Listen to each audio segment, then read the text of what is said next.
아빠, 로아 눈 꼭 고쳐서 다시 돌아올게. 우리 수술 받으러 다음 주에 프랑스로 입양 가. 눈발이 흩날리는 차가운 겨울. 글로벌 가구 기업 성진리빙의 대표 성태준 재벌 회장은 아들의 묘소 앞에서 흘러나온 이 믿을 수 없는 한마디에 온몸이 굳어버립니다. 낡은 패딩을 입은 채 서로의 손을 꼭 붙잡은 11살 소년 도윤과 5살 소녀 로아. 묘비를 쓰다듬으며 터뜨리는 남매의 서러운 통곡이 고요한 묘역을 산산이 찢어놓습니다. 그 순간 성태준 회장은 숨이 멎는 듯한 전율에 사로잡힙니다. 아이의 젖은 눈망울 속에서 7년 전 자신의 손으로 내쫓았던 아들의 모습이 거짓말처럼 겹쳐 보였기 때문입니다. 대체 이 아이들은 누구일까요? 왜 이 어린 남매는 하필 머나먼 프랑스로 입양을 떠나야만 하는 걸까요? 사연 시작하기 전에 무료로 하실 수 있는 구독, 좋아요 부탁드립니다. 그럼 꿀처럼 달콤한 행운이 찾아올 거예요. 구름이 1만 2천 피트, 전용기의 창밖으로 펼쳐진 하늘은 끝없이 푸르렀습니다. 하지만 그 푸름이 성태준에게는 그저 차갑게만 느껴졌어요. 회장님, 유럽 지사장님들 화상회의 준비 완료됐습니다. 비서 강민수의 목소리가 조심스럽게 기내를 채웠습니다. 성태준은 고개를 들지 않은 채 손짓 하나로 답했죠. 시작하라는 의미였어요. 모니터 속 6개 국가의 지사장들이 일제히 고개를 숙였습니다. 런던, 파리, 베를린, 밀라노, 마드리드, 암스테르담. 숫자들이 쏟아졌죠. 매출 상승률, 물류 효율성, 신규 거래처 확보 현황 모두 완벽했습니다. 좋습니다. 그가 내뱉은 단 한마디. 지사장들은 안도의 한숨을 내쉬었어요. 성태준 회장의 좋다는 말은 곧 성공을 의미했으니까요. 회의가 끝나고 모니터가 꺼졌습니다. 다시 찾아온 정적. 성태준은 천천히 눈을 감았어요. 공허함이 밀려왔습니다. 아무리 많은 숫자를 쌓아도, 아무리 넓은 제국을 세워도 채워지지 않는 구멍 같은 것이었죠. 회장님, 강민수가 다가왔습니다. 손에는 검은색 봉투가 들려 있었어요. 매주 같은 시간, 같은 봉투였습니다. 성태준이 봉투를 받았습니다. 손끝이 떨렸죠. 안에서 꺼낸 것은 사진 한 장. 아들의 유품이었습니다. 대학 졸업식 날 함께 찍은 사진이었어요. 23세 민주는 환하게 웃고 있었죠. 그때까지만 해도 둘 사이에는 벽이 없었습니다. 민준아.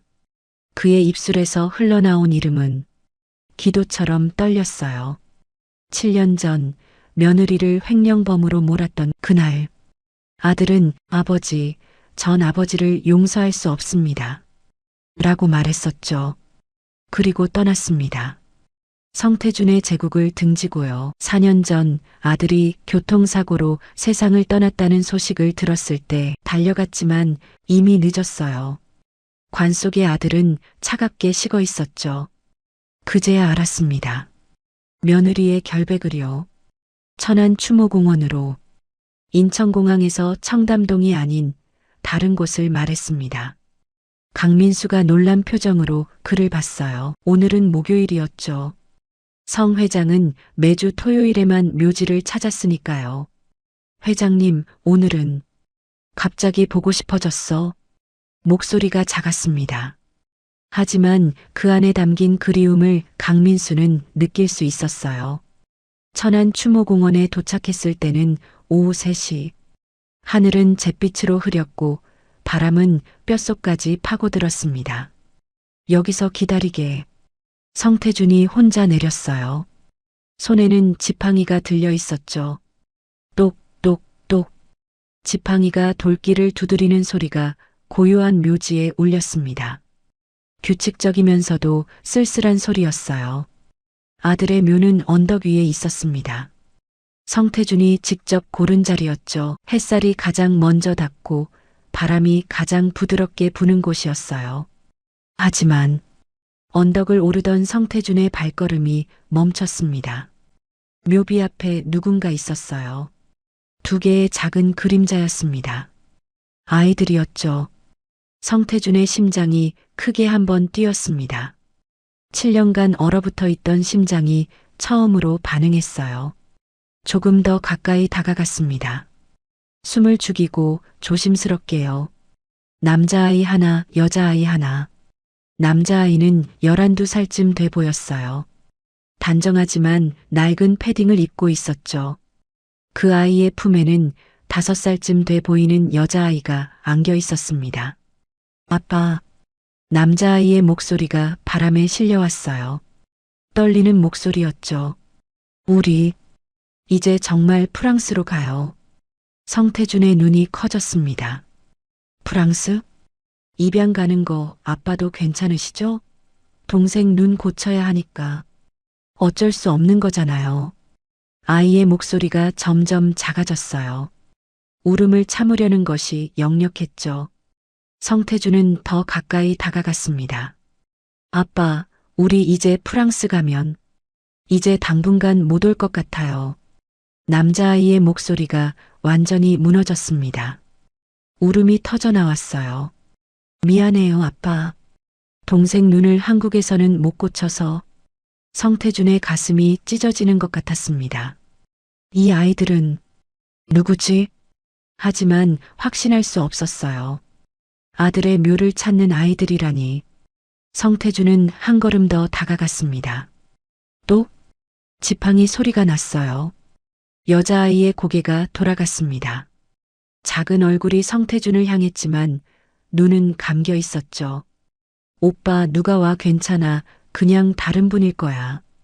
남자아이가 동생을 더 꼭 안았어요.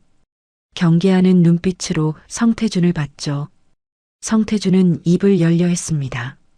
하지만 목소리가 나오지 않았어요. 그저 바라볼 수밖에 없었죠. 남자아이의 얼굴. 어디선가 본 것 같은데. 아니, 확신할 수 없었습니다. 하지만 묘비 옆에 놓인 물건이 성태준의 시선을 사로잡았어요. 작은 나무 조각품이었습니다. 새 한 마리를 깎은 것 같았어요. 투박하지만 정성이 느껴지는 작품이었죠. 성태준은 천천히 다가가 그것을 집어들었습니다. 손끝이 나무결을 더듬었어요. 그 순간 전율이 온몸을 관통했습니다. 이건 역결깎기. 나무결의 반대 방향으로 칼을 넣는 고난도 기술이었어요. 성태준과 아들 민준만이 구사할 수 있었던 가문의 비기였죠. 설마. 손이 떨렸습니다. 저거. 남자아이가 벌떡 일어났어요. 그거 제가 만든 건데요. 아이의 목소리에는 다급함이 묻어 있었습니다. 성태준은 아이를 봤어요. 떨리는 눈빛으로요. 내가 만들었다고? 네. 아빠 무덤에 드리려고. 제가 직접. 이 기술을 누가 가르쳐 줬니? 성태준의 목소리가 떨렸어요. 아빠요. 아빠가 제 손 잡고 이렇게 칼을 넣으라고. 남자아이가 손동작을 보여줬습니다. 정확했어요. 역결을 읽는 각도, 칼을 넣는 깊이, 모두 성태준이 아들에게 가르쳤던 그대로였죠. 하지만 민준이가 다른 사람에게도 가르쳤을 수 있어. 성태준은 애써 생각을 눌렀습니다. 남자아이가 동생을 업었어요. 저희 이제 가봐야 해요. 원장님이 기다리세요. 잠깐. 성태준이 손을 뻗었습니다. 애들아, 너희 이름이 도윤이요. 성도윤. 그 순간 성태준의 심장이 멎는 것 같았습니다. 성씨, 아들과 같은 성씨였어요. 이 애는 제 동생이고요. 눈이 안 좋아서 프랑스 가서 수술 받아야 하거든요. 아이들이 멀어지기 시작했습니다. 눈 덮인 언덕길을 천천히 내려가는 작은 등이었어요. 성태준은 그 자리에 얼어붙었습니다. 성도윤, 역결깎기. 민준이 묘지를 찾는 아이들. 퍼즐 조각들이 머릿속에서 맴돌았어요. 설마 이 아이들이? 하지만 확신할 수 없었습니다. 손이 떨렸죠. 품속의 나무 조각품이 따뜻했어요. 아이들이 사라진 뒤에도 성태주는 한참을 그 자리에 서 있었습니다. 눈은 계속 내렸어요. 어깨 위에, 은발 위에, 지팡이 위에 소리 없이 쌓여갔죠. 성도윤. 그 이름이 계속 귓가에 맴돌았습니다. 성태주는 천천히 무릎을 꿇었어요. 아이들이 있던 자리였죠. 눈 위에 남은 작은 발자국들이 보였습니다. 손을 뻗어 그 발자국을 더듬었어요. 너무 작았습니다. 묘비 옆에 놓인 나무 조각품을 다시 집어들었죠. 떨리는 손으로 나무결을 따라갔습니다. 역결깎기의 흔적이 선명했어요. 민준아. 성태준의 목소리가 떨렸습니다. 이게 우연일 리 없는데. 하지만 곧 고개를 저었어요. 아니야. 섣불리 판단하면 안 돼. 아들이 떠난 뒤 7년. 그 시간 동안 무슨 일이 있었는지 성태준은 몰랐습니다. 혹시 아들이 목공소를 차려 제자를 가르쳤을 수도 있었죠. 성씨라고 해서 다 내 핏줄은 아니지 않나? 하지만 가슴은 달랐습니다. 두근거렸어요. 7년 만에 처음 느끼는 설렘 같은 것이었죠. 손끝이 나무 조각의 날개 부분을 더듬었습니다. 미세한 칼자국 하나하나가 느껴졌어요. 기본기가 확실해. 정확한 각도, 일정한 깊이. 11살짜리 아이의 솜씨치고는 놀라웠습니다. 성태주는 조각품을 눈높이까지 들어 올렸어요. 햇빛에 비춰보려 했지만 하늘은 여전히 잿빛이었죠. 그때였습니다. 조각품 밑부분에 뭔가 보였어요. 작은 글씨, 칼끝으로 새긴 흔적이었죠. 도윤, 두 글자였습니다. 성태준의 손이 심하게 떨렸어요. 민준이도 그랬었지. 아들도 자신이 만든 작품마다 이름을 새겼었습니다. 아주 작게, 남들은 찾기 힘든 곳에요. 성태준이 가르쳐준 방식 그대로였죠. 긴 한숨이 흘러나왔습니다. 성태준은 천천히 일어났어요. 무릎에 쌓인 눈을 털어내며 언덕 아래를 내려다봤죠. 아이들은 이미 보이지 않았습니다. 하얀 눈밭만이 고요하게 펼쳐져 있었어요. 민수야. 성태준이 언덕 아래를 향해 소리쳤습니다. 목소리에 힘이 실렸죠. 잠시 후 강민수가 헐레벌떡 뛰어 올라왔어요. 회장님. 숨을 헐떡이며 올라온 그의 얼굴은 붉게 상기되어 있었습니다. 방금 여기 아이들 못 봤나? 성태준의 목소리에는 절박함이 묻어 있었어요. 아이들이요? 남자아이 하나, 여자아이 하나. 어디로 갔는지. 강민수가 주변을 둘러봤습니다. 눈 내리는 묘지는 고요했죠. 주차장 쪽으로 내려가는 차 한 대 봤습니다. 하얀색 승합차였는데요. 번호판은? 성태준의 목소리가 날카로워졌어요. 죄송합니다. 거리가 멀어서 확인하지 못했습니다. 강민수가 고개를 숙였죠. 성태준은 주먹을 쥐었습니다. 손톱이 손바닥을 파고들었어요. CCTV는 있나? 묘지 입구에만 있습니다. 당장 확보해. 성태준이 품에서 명함을 꺼냈습니다. 떨리는 손으로 뒷면에 뭔가를 적었죠. 이 번호로 연락하게. 보안팀 총책임자한테 직접. 무슨 일이십니까, 회장님? 강민수의 물음에 성태준은 잠시 망설였어요. 뭐라고 말해야 할까요? 손주일지도 모르는 아이들을 봤다고? 하지만 확신은 없다고? 일단 조사부터 해봐야겠어. 성태준이 돌아섰습니다. 언덕을 내려가기 시작했죠. 회장님, 천천히 가시죠. 눈이 많이 쌓여서. 강민수가 부축하려 했지만 성태준은 손을 내저었어요. 괜찮네. 목소리는 침착했습니다. 하지만 지팡이를 짚는 손에는 힘이 잔뜩 들어가 있었죠. 똑똑똑. 지팡이 소리가 빠르게 울렸습니다. 평소보다 훨씬 빠른 걸음이었어요. 차에 올랐을 때 성태주는 즉시 지시를 내렸습니다. 묘지관리사무소에 연락해봐. 네, 회장님. 강민수가 전화를 걸었어요. 잠시 후 고개를 돌렸죠. 민준 도련님 묘를 매주 목요일 오후에 아이들이 찾아온다고 합니다. 성태준의 심장이 뛰었습니다. 매주? 네. 항상 같은 시간, 같은 차량으로 온답니다. 차량 정보는? 강민수가 잠시 통화를 이어갔어요. 그리고 조심스럽게 말했습니다.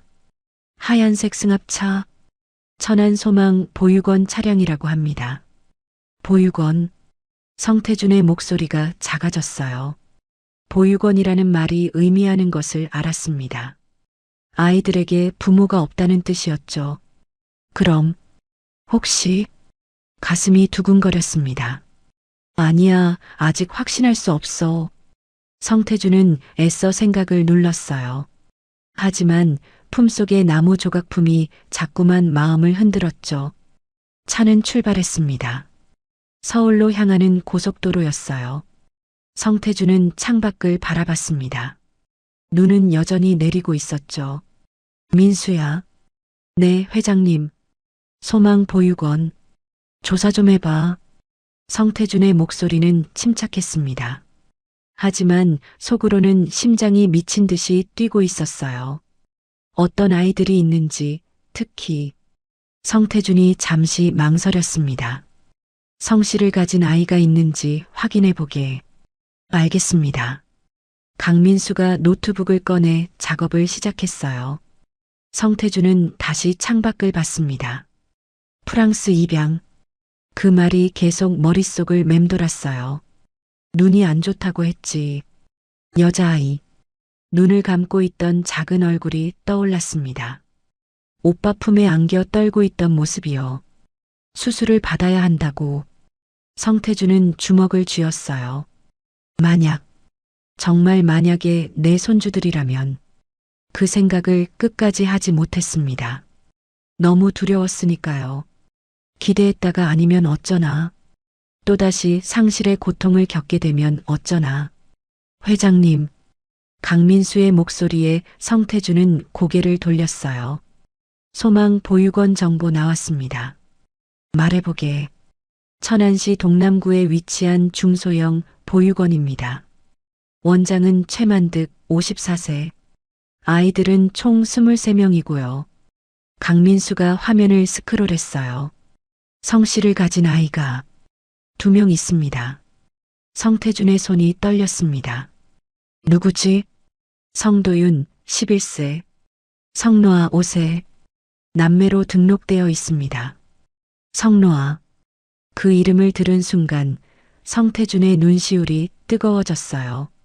며느리가 임신했을 때 아들이 말했었죠. 둘째가 딸이면 로아라고 부르고 싶어요. 북극의 오로라처럼 신비롭고 아름다운 아이로 자라길 바라는 마음에서요.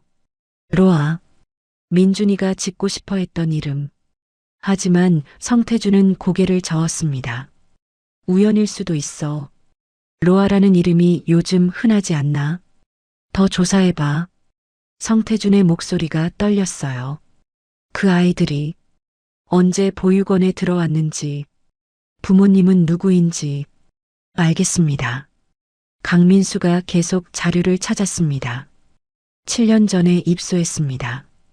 당시 도윤이가 4세, 로아는 아직 태어나기 전이었네요. 어머니와 함께 들어왔다가 출산 후 얼마 안 돼 어머니가 사망하셨다고 합니다. 성태준의 호흡이 가빠졌어요. 7년 전 아들이 떠난 시기와 정확히 일치했습니다. 어머니 이름은 기록에는 성민주라고 되어 있습니다. 성태준의 얼굴이 굳었어요. 성민주. 그건 며느리의 이름이 아니었습니다. 며느리는 이지은이었죠. 가짜 이름을 쓴 건가? 아니면 정말 다른 사람인 건가? 붙일라는 미상으로 되어 있습니다. 성태주는 눈을 감았어요. 퍼즐 조각들이 맞춰지는 것 같았지만 여전히 확신할 수 없었습니다. 성도윤, 성노아, 역결깎기, 7년 전 입소, 프랑스 입양. 하지만 이것만으로는 부족해. 성태주는 품속에서 나무 조각품을 꺼냈어요. 손끝으로 다시 한번 나무결을 따라갔습니다. 민준아, 이 아이들이 내 아이들이니? 대답은 없었습니다. 차는 서울로 향했어요. 하지만 성태준의 마음속에서는 이미 다른 계획이 만들어지고 있었죠. 다음 주 목요일, 성태준은 창밖을 바라봤습니다. 다시 가봐야겠어. 그 아이들을 다시 만나봐야 해. 눈송이들이 창문에 부딪혀 녹아내렸어요. 마치 누군가의 눈물처럼요. 같은 시각, 천안소망 보육원. 낡은 3층 건물의 2층 원장실에서 최만득은 창밖을 내다보고 있었습니다. 하얀 승합차가 막 주차장에 들어서는 게 보였어요. 돌아왔군. 최만득의 입가에 미소가 번졌습니다. 하지만 그건 따뜻한 미소가 아니었죠. 차갑고 계산적인 미소였어요. 54세의 최만득은 이 보육원을 15년간 운영해 왔습니다. 겉으로는 자애로운 원장님이었죠. 하지만 속은 달랐어요. 그는 책상 서랍을 열었습니다. 안에는 두꺼운 파일이 들어 있었어요. 겉표지에는 성진 리빙 회계 자료라고 적혀 있었죠. 7년 전부터 조금씩 빼돌린 돈. 총액 150억. 최만득은 성진 리빙 본가의 총괄 집사였습니다. 성태준 회장의 신임을 받는 사람이었죠. 그 신뢰를 이용해 회사 돈을 횡령했어요. 그리고 그 죄를 며느리에게 뒤집어 씌웠습니다. 완벽한 계획이었어요. 며느리는 쫓겨났고 아들 민주는 아버지와 의절했죠. 최만득은 안전했습니다. 하지만 4년 전 민준이 교통사고로 죽었을 때 최만득은 불안해지기 시작했어요. 혹시 민준이가 증거를 남겨놓지 않았을까? 그래서 며느리를 찾았습니다. 아니, 찾으려 했죠. 하지만 며느리는 이미 이 보육원에서 가짜 이름으로 숨어 살다가 세상을 떠난 뒤였어요. 출산 후유증이었습니다. 최만득이 그 사실을 알게 된 건 3년 전이었죠. 그리고 더 큰 문제를 발견했습니다. 아이들, 성민준의 친자식들이 이 보육원에 있다는 사실을요. 이 아이들이 자라서 혹시 성진 리빙을 찾아가면 최만득은 식은땀을 흘렸어요. 유전자 검사라도 하면 끝장이었습니다. 성태준 회장이 진짜 손주들을 찾으면 과거를 다시 조사할 게 뻔했으니까요. 그래서 계획을 세웠습니다. 아이들을 해외로 보내는 것. 입양이라는 합법적인 방법으로요. 창밖에서 도윤이가 로아를 업고 내리는 게 보였습니다. 최만득은 차가운 눈빛으로 그들을 바라봤어요. 이번 주면 끝이야. 그가 중얼거렸죠. 프랑스 입양 서류는 이미 완료됐습니다. 금요일 새벽 비행기였어요. 이틀 후면 아이들은 영영 한국을 떠나는 거였죠. 원장님, 문이 열리며 젊은 여자가 들어왔습니다. 보육원 교사 김선이었어요. 도윤이랑 로아 데려왔습니다. 그래, 수고했네. 최만득이 자애로운 미소를 지었습니다. 하지만 눈은 웃지 않았어요. 아이들 방으로 보내주고 자네는 잠깐 남아있게. 네. 김선희가 나갔습니다. 최만득은 다시 서랍을 열었어요. 이번엔 다른 파일을 꺼냈죠. 플랜 B라고 적힌 파일이었습니다. 안에는 한 소년의 사진이 들어 있었어요. 도윤이와 비슷한 나이의 아이였죠. 준혁이. 최만득이 사진을 쓰다듬었습니다. 이준혁? 12세. 3년 전부터 최만득이 특별히 관리해온 아이였어요. 성민준의 습관을 주입시켰습니다. 걷는 법, 말투, 손짓까지요. 오른손잡이인 준혁에게 억지로 왼손을 쓰게 했죠. 민준이 왼손잡이였으니까요. 만약에 대비해서 최만득은 항상 두 가지 계획을 세웠습니다. 진짜 아이들을 해외로 보내는 게 플랜 A. 만약 그게 실패하면 가짜를 성태준 회장에게 보내는 게 플랜 B였어요. 어차피 회장님은 손주 얼굴을 모르시니까. 최만득이 비웃었습니다. 그때였습니다. 핸드폰이 울렸어요. 발신자는 묘지 관리 직원이었습니다. 최만득이 매수한 사람이었죠. 뭔가 원장님 오늘 좀 이상한 일이 있었습니다. 이상한 일? 아이들이 묘지에 있을 때 노인 한 분이 오셨어요. 지팡이 짚은 할아버지였는데 최만득의 얼굴이 굳었습니다. 그래서 아이들이랑 대화를 나눴습니다. 그리고 아이들이 만든 조각품을 가져가셨어요. 최만득의 손이 떨렸어요. 그 할아버지 어떻게 생겼던가? 은발에 고급 정장 입으시고 뒤에 고급 세단이 대기하고 있었습니다. 최만득은 즉시 알아챘습니다. 성태준 회장, 젠장, 그가 욕을 뱉었어요. 알았네. 계속 지켜보고 보고하게. 전화를 끄는 최만득은 창밖을 노려봤습니다. 우연일까? 아니면 그는 재빨리 계산하기 시작했어요. 매주 토요일에 오시던 회장님이 오늘 목요일에, 그것도 아이들이 있는 시간에. 식은땀이 흘렀습니다. 설마 알아챈 건 아니겠지. 조각품 하나 가지고. 하지만 불안했어요. 성태준은 성진 리빙을 맨손으로 일군 사람이었습니다. 직감이 예리한 사람이었죠. 최만득은 결심했습니다.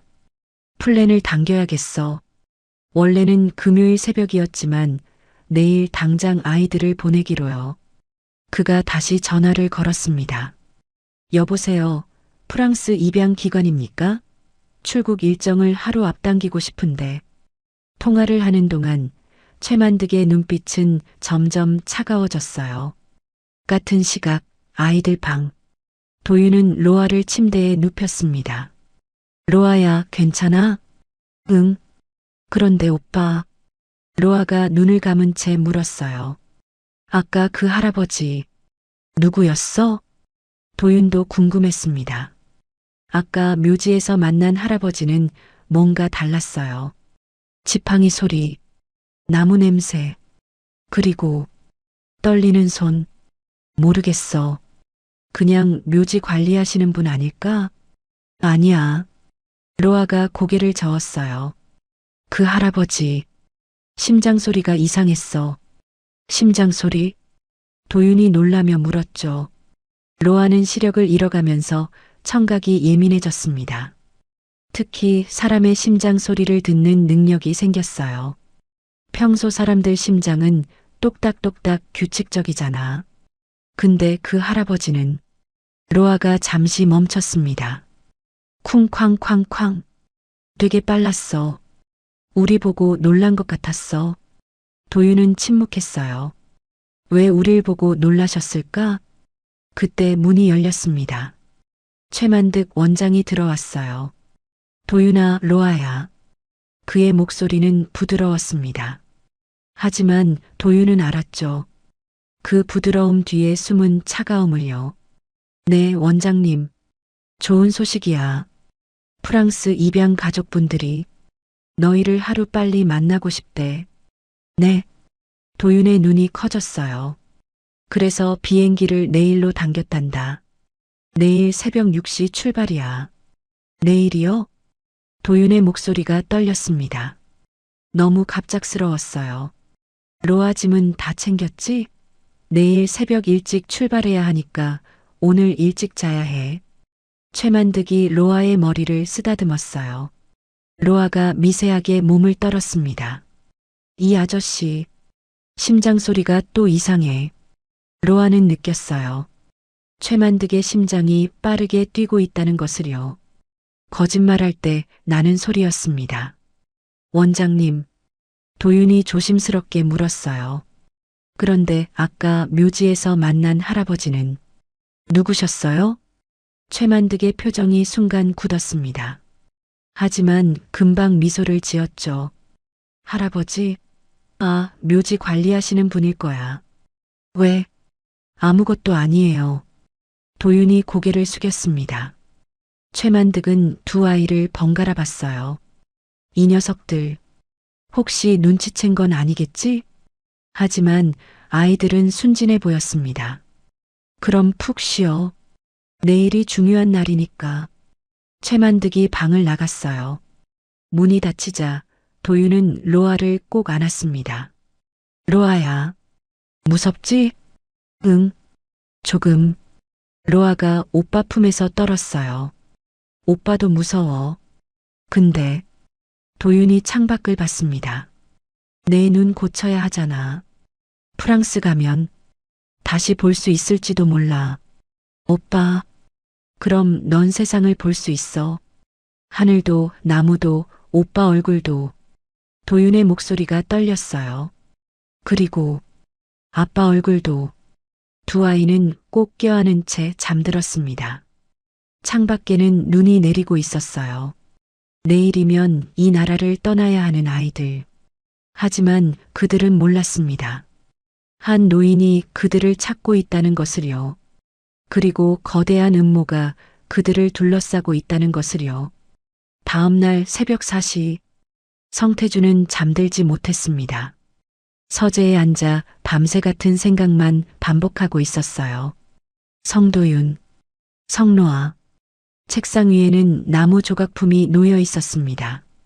밤새 수십 번도 더 만져본 것 같았죠. 똑똑. 문을 두드리는 소리가 났어요. 회장님, 들어가도 되겠습니까?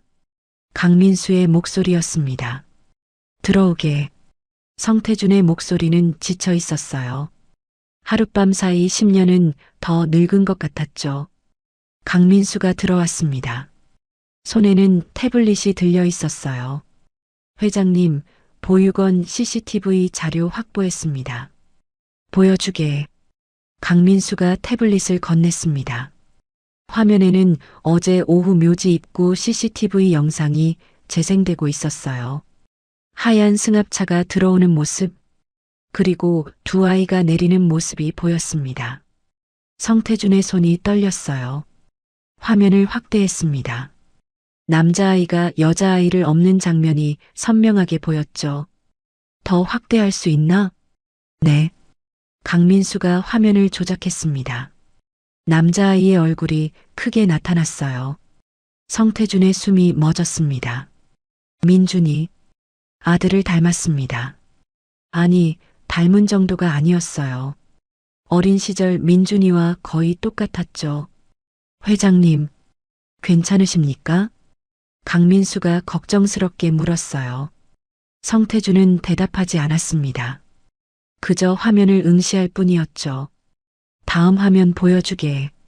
영상이 계속 재생됐습니다. 아이들이 묘지로 올라가는 모습, 그리고 1시간 후 내려오는 모습이 보였어요. 하지만 이번엔 뭔가 달랐습니다. 남자아이의 표정이 굳어 있었어요. 무언가 두려워하는 것 같았죠. 승합차에 타기 직전 아이가 뒤를 돌아봤습니다. 마치 누군가를 찾는 것처럼요. 정지. 성태준이 말했습니다. 화면이 멈췄어요. 아이의 표정이 화면에 고정됐습니다. 이 표정. 민준이도 어릴 때 무서울 때마다 이런 표정을 지었었지. 성태준의 가슴이 아팠어요. 민수야. 네, 회장님. 보육원에 전화해봐. 아이들 상태 확인 좀. 강민수가 전화를 걸었습니다. 잠시 후 굳은 표정으로 돌아왔어요. 회장님, 전화를 안 받습니다. 새벽이니까 그럴 수도 있지. 아닙니다. 보육원은 24시간 당직 시스템입니다. 반드시 받게 되어 있어요. 성태준의 눈빛이 날카로워졌습니다. 이상하군. 바로 그때였습니다. 서재 문이 급하게 열렸어요. 집사 박영수가 헐레벌떡 들어왔습니다. 회장님, 택배가 왔습니다. 택배? 새벽에? 특별 배송이랍니다. 발신이니? 박영수가 숨을 고르며 말했어요. 성민준 도련님이십니다. 성태준의 얼굴이 하얗게 질렸습니다. 뭐라고? 4년 전에 보낸 건데 배송사고로 지금까지 창고에 있었다고 합니다. 성태준은 벌떡 일어났어요. 당장 가져와. 잠시 후 작은 상자가 책상 위에 놓였습니다. 성태준의 손이 심하게 떨렸어요. 상자 위에는 익숙한 필체가 보였습니다. 아버지께. 민준의 글씨였죠. 성태준은 조심스럽게 상자를 열었습니다. 안에는 USB 하나와 편지 한 장이 들어 있었어요. 먼저 편지를 펼쳤습니다. 아버지, 이 편지를 읽으실 때 저는 아마 이 세상에 없을 겁니다. 성태준의 손이 떨렸어요. 제가 교통사고를 당한 건 우연이 아니었습니다. 누군가 저를 제거하려 했어요. USB에 모든 증거가 있습니다. 최만득, 그가 진짜 범인입니다.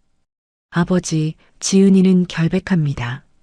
그리고 성태준은 다음 문장을 읽다가 숨이 멎었어요. 저희에게는 아이가 있습니다. 도윤이와 곧 태어날 로아. 제가 죽으면 지은이는 아이들을 데리고 숨을 겁니다. 아버지를 원망해서가 아니라 아이들을 지키기 위해서요.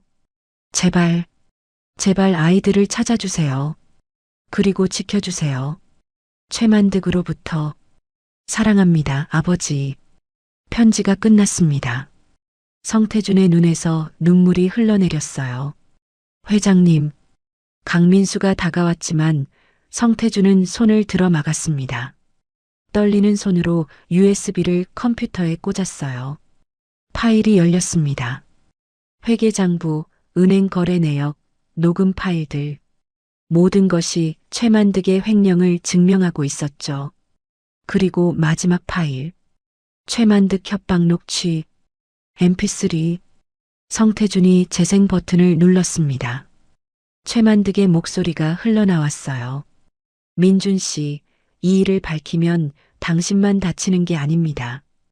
부인도, 뱃속의 아이도. 녹음은 거기서 끊겼습니다. 성태준은 주먹으로 책상을 내리쳤어요. 쾅! 이 개자식이. 그의 목소리가 떨렸습니다. 분노와 슬픔이 뒤섞인 목소리였죠. 민수야. 네, 회장님. 최만득. 지금 어디 있나? 천안소망 보육원입니다. 15년 전부터 그곳 원장으로. 성태준의 눈이 커졌어요. 소망 보육원? 네. 설마.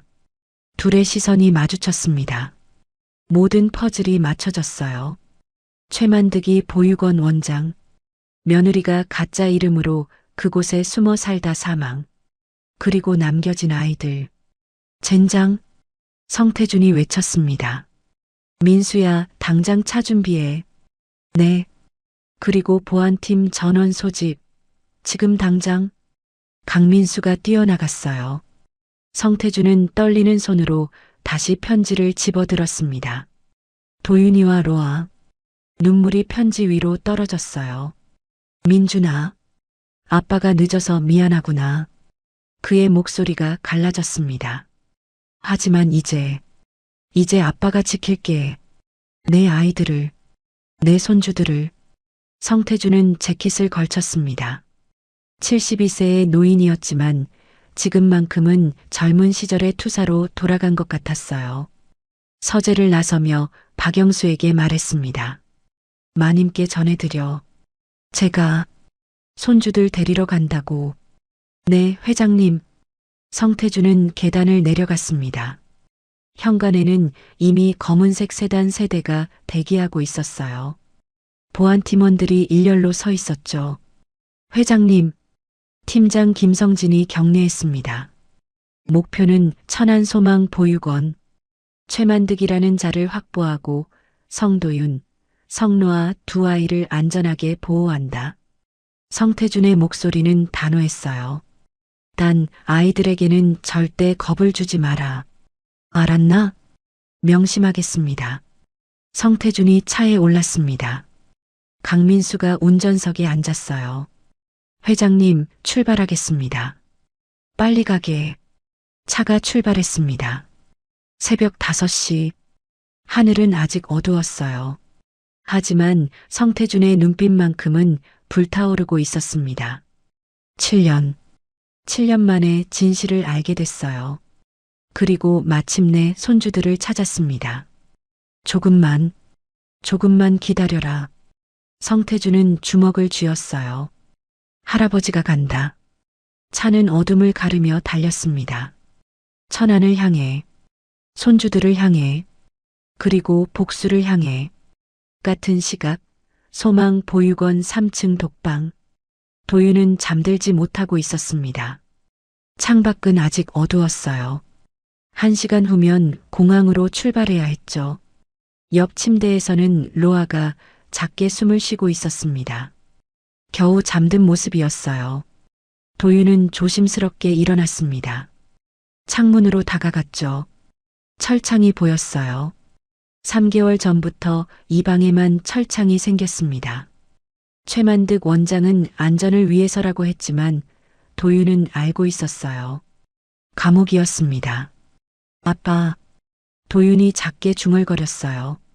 주머니에서 작은 조각칼을 꺼냈습니다. 아빠가 남긴 유일한 유품이었죠. 8살 생일 선물로 받은 칼이었어요. 아빠, 우리 정말 프랑스 가야 해요? 대답은 없었습니다. 도윤은 창문 경첩을 살펴봤어요. 낡은 경첩이었죠. 나무로 만들어진 것이었습니다. 역결을 찾으면 아빠가 가르쳐준 기술이 떠올랐어요. 나무결의 반대로 칼을 넣으면 적은 힘으로도 나무를 깎을 수 있다고 했죠. 도윤은 조심스럽게 칼을 경첩에 댔습니다. 슥. 작은 소리와 함께 나무 조각이 떨어졌어요. 조금씩 도윤의 손이 떨렸습니다. 하지만 멈추지 않았어요. 로아를 지켜야 했으니까요. 그때였습니다. 끽. 복도 끝에서 문 여는 소리가 들렸어요. 도윤은 재빨리 칼을 숨겼습니다. 침대로 돌아가 누웠죠. 똑똑똑. 규칙적인 발소리였어요. 최만득 원장의 발소리였죠. 도윤은 숨을 죽였습니다. 발소리가 문 앞에서 멈췄어요. 쩍! 문이 살짝 열렸습니다. 도윤은 눈을 감은 채 자는 척했어요. 최만득이 방 안을 둘러봤습니다. 잠든 아이들을 확인하고는 문을 닫았죠. 발소리가 멀어졌습니다. 도윤은 천천히 눈을 떴어요. 오빠. 로아가 작게 불렀습니다. 깼어? 응. 무서운 꿈 꿨어. 로아가 오빠 침대로 기어왔어요. 도윤이 동생을 안아줬죠. 괜찮아. 오빠가 있잖아. 오빠. 로아가 오빠 옷깃을 잡았습니다. 저 아저씨. 원장님 아저씨 말이야. 응? 심장 소리가 이상해. 도윤이 로아를 내려다봤어요. 로아는 시력을 잃어가면서 청각이 극도로 예민해졌습니다. 특히 심장 소리를 들을 수 있었죠. 어떻게 이상한데? 보통 사람들은 똑딱똑딱 규칙적이잖아. 근데 원장님은 쿵쾅쿵쾅 빨라. 그리고 로아가 잠시 멈췄어요. 무언가 숨기는 사람의 소리야. 도윤의 가슴이 철렁했습니다. 로아야, 내가 어떻게 그걸 알아? 작년에 우리 도둑 맞았을 때 기억나? 그때 선생님이 거짓말했잖아. 자기가 안 봤다고. 도윤은 기억났어요. 보육원 기부금이 없어졌을 때였죠. 나중에 그 선생님이 범인으로 밝혀졌습니다. 그때 그 선생님 심장 소리랑 원장님 심장 소리가 똑같아. 로아의 목소리가 떨렸어요. 원장님이 우리한테 거짓말하고 있어. 도윤은 로아를 더 꼭 안았습니다. 사실 도윤도 느끼고 있었어요. 뭔가 이상하다는 것을요. 최만득 원장은 3년 전부터 도윤과 로아를 특별히 챙겼습니다. 좋은 옷, 좋은 음식을 줬죠. 하지만 도윤은 알았어요. 그게 사랑이 아니라는 것을요. 감시였습니다. 오빠, 우리 진짜 프랑스 가야 해?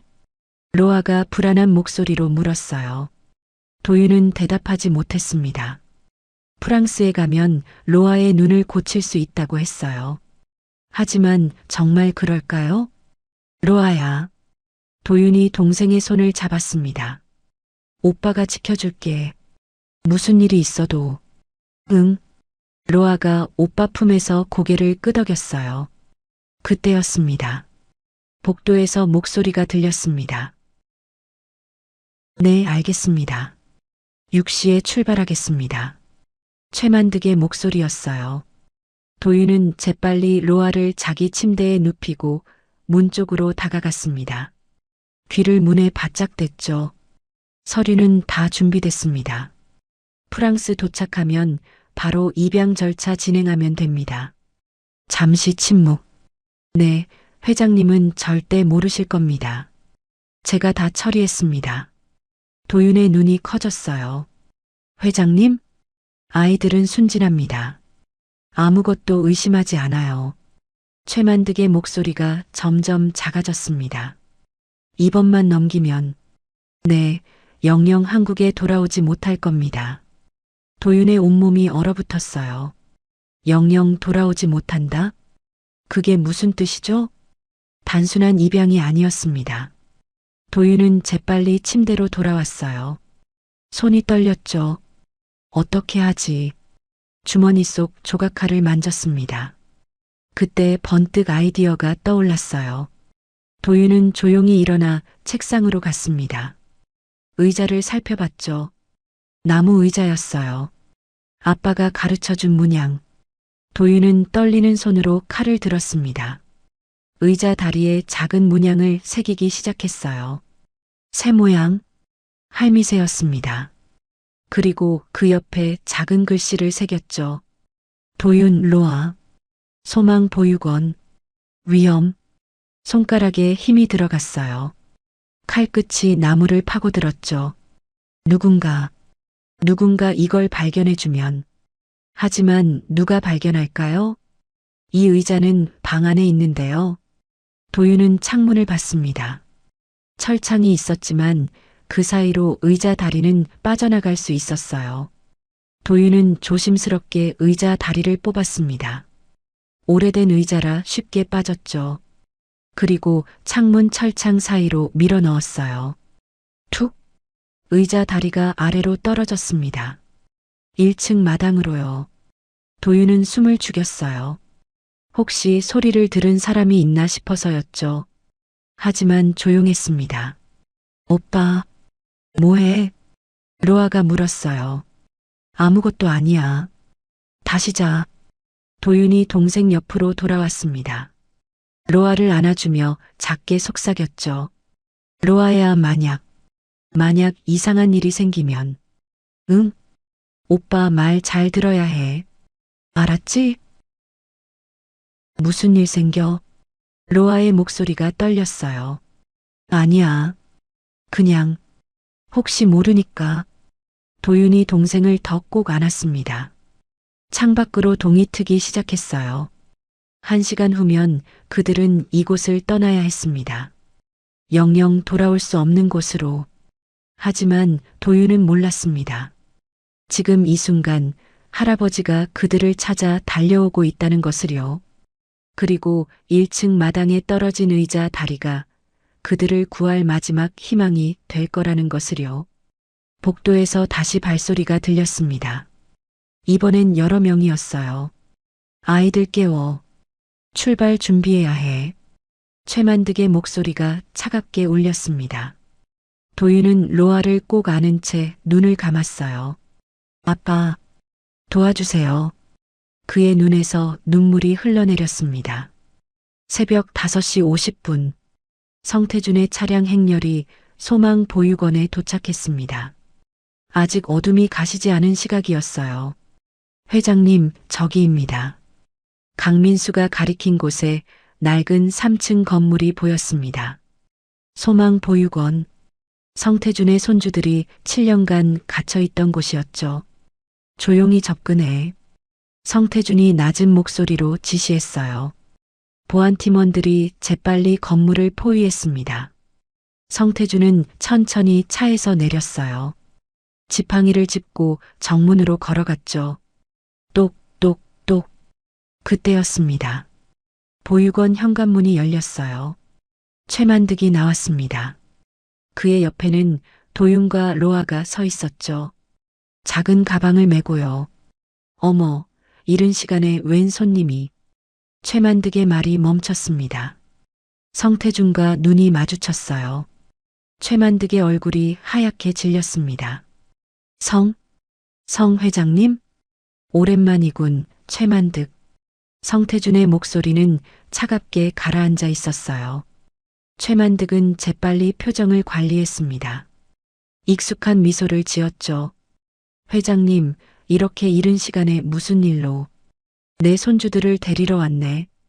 그 한마디에 최만득의 미소가 굳었어요. 도윤이 고개를 들었습니다. 할아버지? 어제 묘지에서 만난 할아버지였어요. 성태준은 도윤을 바라봤습니다. 아들을 닮은 얼굴이었죠. 애야. 성태준의 목소리가 떨렸어요.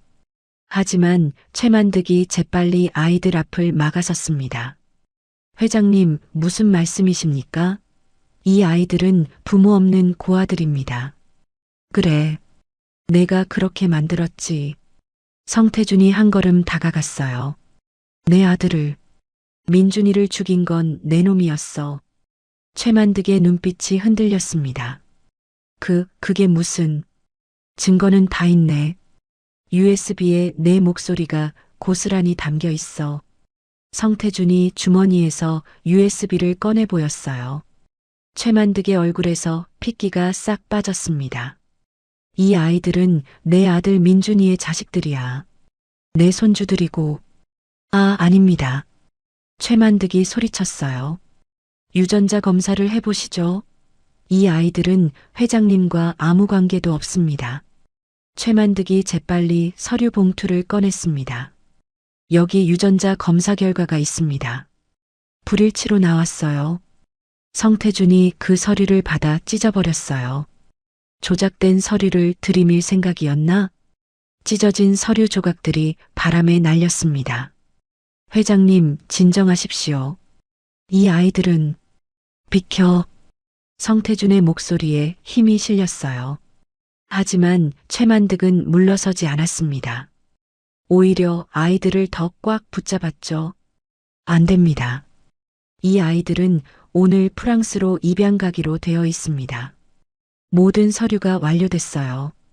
그것도 내가 조작한 거겠지. 성태준이 보안팀장에게 눈짓했어요.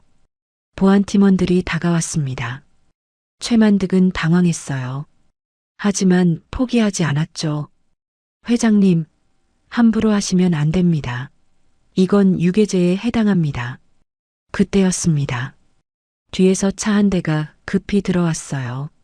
하얀 승합차였습니다. 차에서 여러 명의 남자들이 내렸어요. 건장한 체구의 사람들이었죠. 최 원장님, 그들이 외치며 달려왔습니다. 최만득이 준비한 사람들이었어요. 이분들을 막아. 최만득이 소리쳤습니다. 순식간에 대치 상황이 벌어졌어요. 성태준의 보안팀 BS 최만득이 고용한 사람들. 그 혼란 속에서 최만득은 아이들을 끌고 승합차 쪽으로 달렸습니다. 안 돼. 성태준이 외쳤어요. 하지만 72세의 노인이 빨리 달릴 수는 없었죠. 할아버지. 도윤이 뒤를 돌아봤어요. 그 순간 성태준과 도윤의 눈이 마주쳤습니다. 도윤의 눈에서 눈물이 흘러내렸어요. 도와주세요. 그 작은 목소리가 성태준의 가슴을 찔렀습니다. 이 자식들아, 당장 나. 보안팀장이 소리치며 달려갔어요. 하지만 최만득은 이미 아이들을 승합차에 밀어 넣었습니다. 문이 닫히려는 순간 잠깐 누군가 소리쳤어요. 임정희였습니다. 성태준의 부인이었죠. 그녀는 급히 차에서 뛰어내려 승합차로 달려갔어요. 69세의 할머니가 필사적으로 달렸습니다. 내 손주들. 임정희가 승합차 문을 붙잡았어요. 최만득이 그녀를 밀쳤습니다. 비키세요. 안 돼. 임정희는 놓지 않았습니다. 손에 힘을 주며 버텼죠. 그 과정에서 도윤의 신발이 벗겨졌어요. 그리고 양말도 함께. 도윤의 발이 드러났습니다.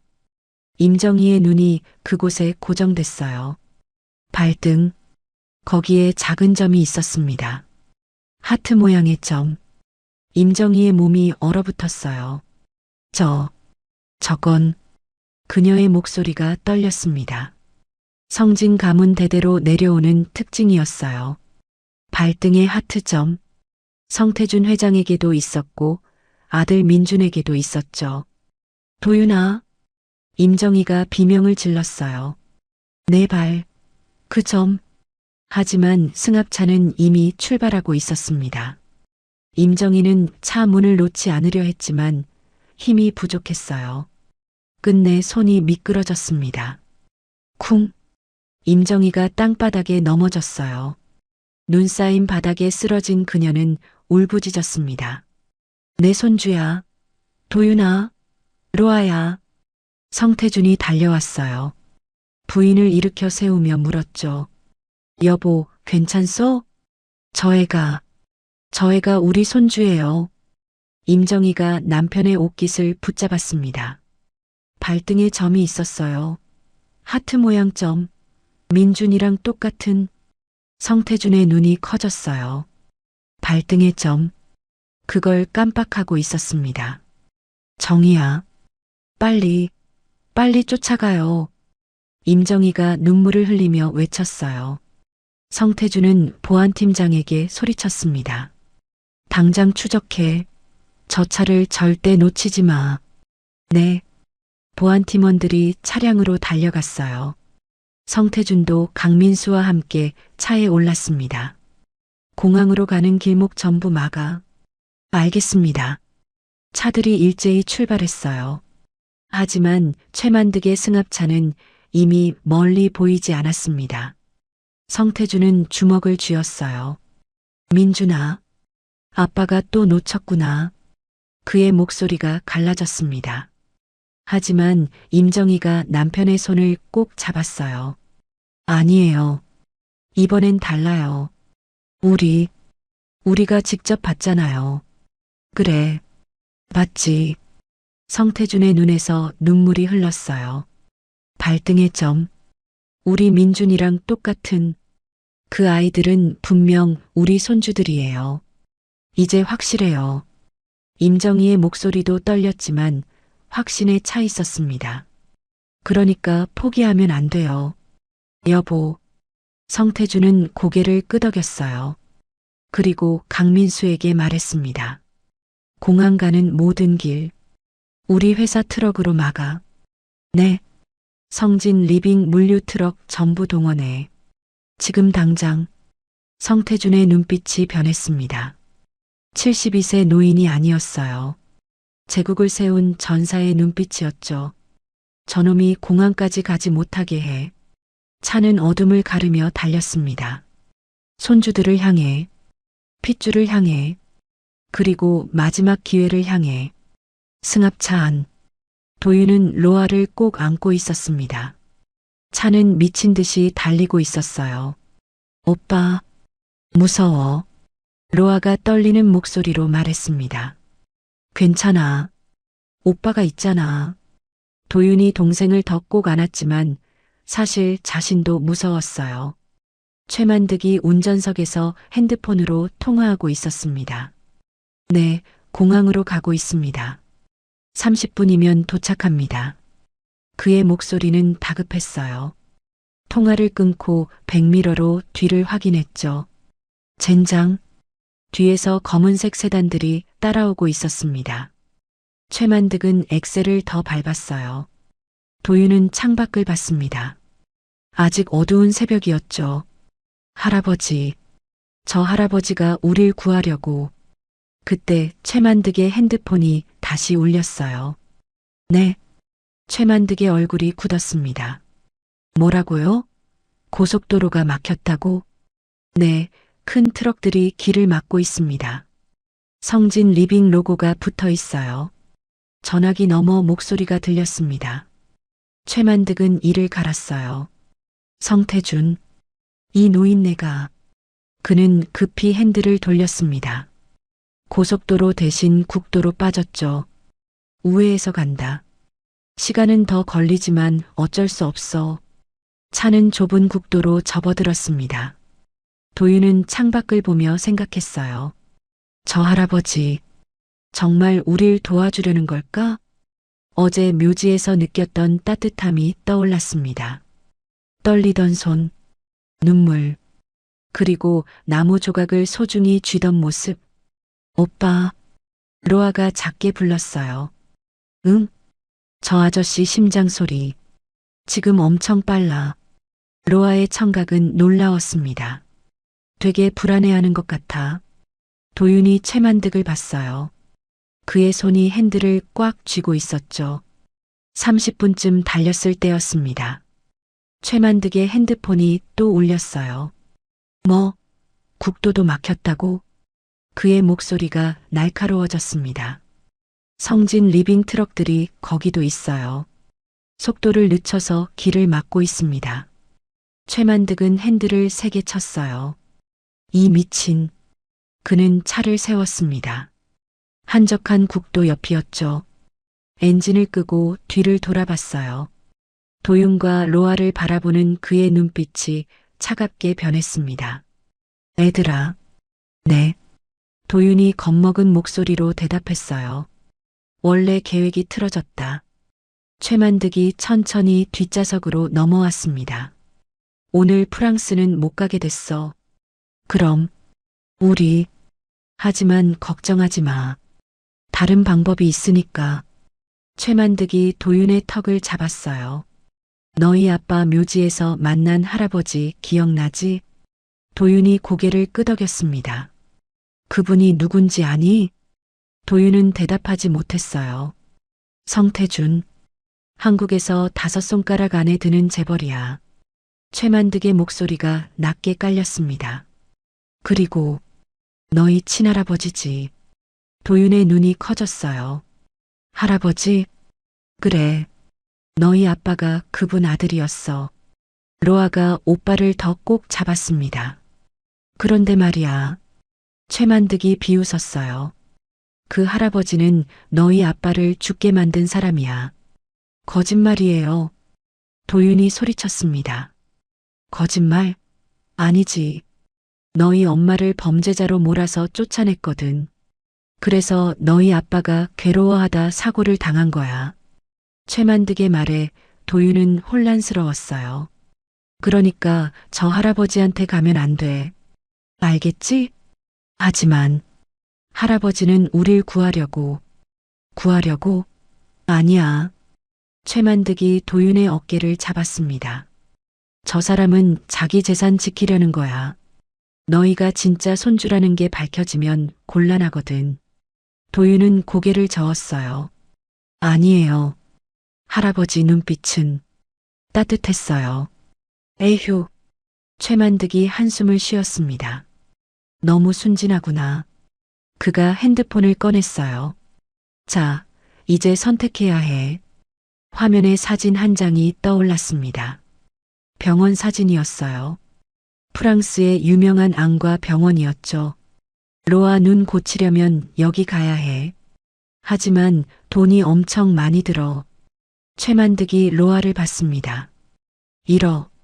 수술비만 그래. 1억. 도윤이 중얼거렸어요. 상상할 수 없는 금액이었죠. 원장님이 그 돈 다 대줄게. 조건이 있긴 하지만. 무슨 조건이요? 도윤의 목소리가 떨렸습니다. 최만득이 서류 봉투를 꺼냈어요. 이거에 지장만 찍으면 돼. 뭔데요? 입양 동의서야. 너희가 성씨를 버리고 다른 가족의 자식이 되는 거지. 도윤의 얼굴이 하얗게 질렸습니다. 그리고 이건 친권 포기 각서야. 너희가 성진 가문과 아무 상관없다는 거. 최만득이 서류를 펼쳤어요.